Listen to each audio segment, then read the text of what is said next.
May babala si kaibigan natin na duwinding Tatay Syuto, no? Nandito tayo ngayon guys. Kaibigan, magandang hapon po. Ano po ba ang nakita nyo ngayon po? Guys, naalala ba ninyo na mayroong magaganap na ipo-ipo, no? Nagaganap po guys. Anong nangyari po doon sa Valencia, Bukidnon? Kasi ang hinala ng mga tao dahil po sa nangyayari na ipo-ipo, kaya nagkakaroon po ng malaking baha doon, no?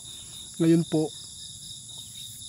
isa na naman pong masamang impormasyon na ihatid ni kaibigan sa Luzon, no? Yung Luzon ngayon guys, susubukin, mas lalong susubukin guys, dahil siguro sa nakita, no, ang Diyos dyan na grabe po ang mga ginawang korupsyon sa flood control. Siguro ito po ang matitikman ninyo kaibigan. Sos, nako, kawawa ang ating mga kababayan. Isa sila sa makasagupa ng isang malakas na baha, no, dahil sa bagyo guys. Mag-ingat po tayong lahat ngayon. May nakita man ang ating kaibigan ngayon guys na posibleng mangyayari dyan sa Luzon. Ang mga baha malapit na.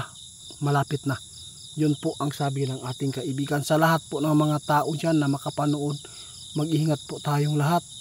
Gumawa tayo ng safety tirahan kung alin po dyan sa lugar nyo dyan na pwede pang lipatan, hindi maaabot ng baha. At saka kung sakali man bumagyo, no, putulin po ninyong mga kahoy sa malapit sa bahay nyo para kung sakali man na may malakas na bagyo, hindi po kayong madadaganan o matumbahan kaibigan. Salamat sa babala ha.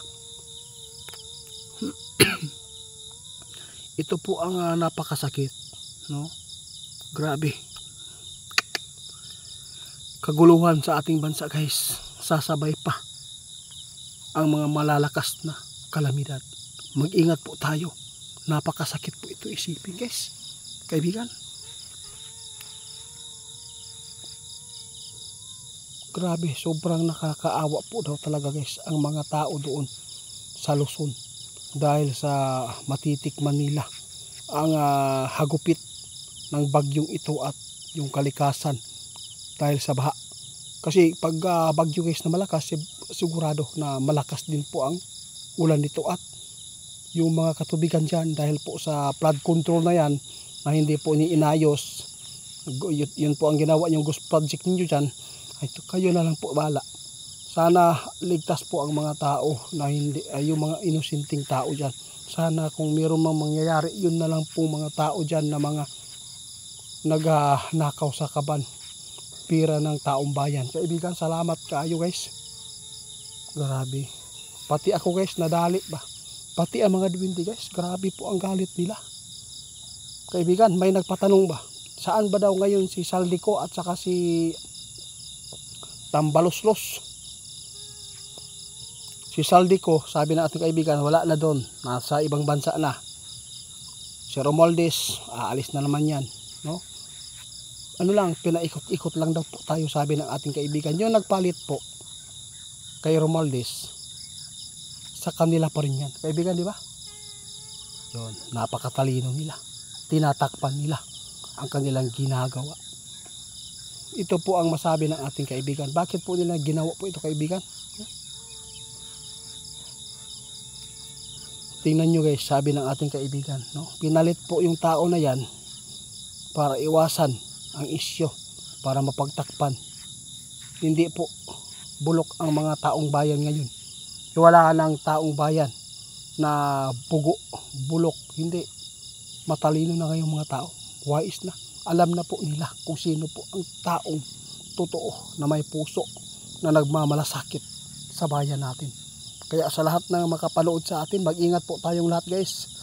Sabi ng ating kaibigan, may nakita silang kalamidad, lalo na ang kaguluhan, no? Sasabay dyan pa mismo sa Luzon.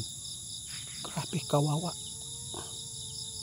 Hapit na yun daw guys, malapit na po mangyari ito.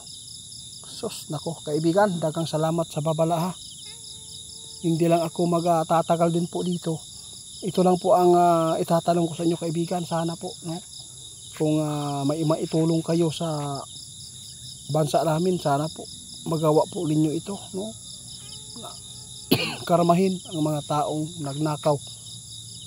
Kawawa ang mga Pilipino na mahirap. Kahit po wala nang makain, binayad lang sa buwis para lang hindi sila, no, masubasta ang kanilang kalupaan. Kawawa.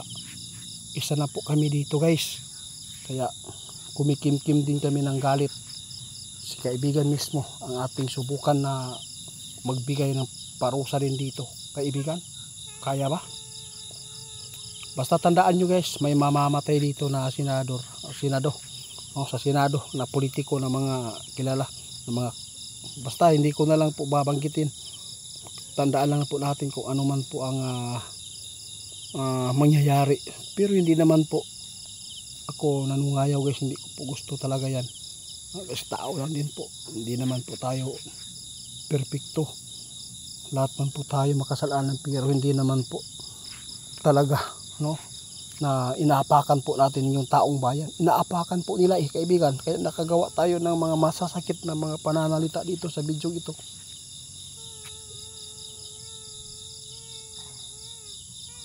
Salamat kung ganun. Kaya hindi na ako magtatagal guys. Maraming salamat. Sige kaibigan, bye bye po kaibigan ha. Oo, mag-ingat po tayong lahat guys, sa lahat po ng mga supporters ko.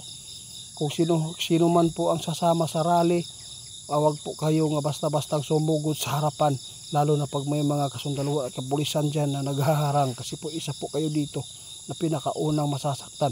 Sana po mapakinggan po ninyo itong video na to, na mag-ingat talaga tayong lahat. Wag po ninyong ibuwis ang buhay ninyo kung kayo man lang. Dapat po talaga lahat-lahat na magsama-sama ang taong bayan dito, kung ito man po ang plano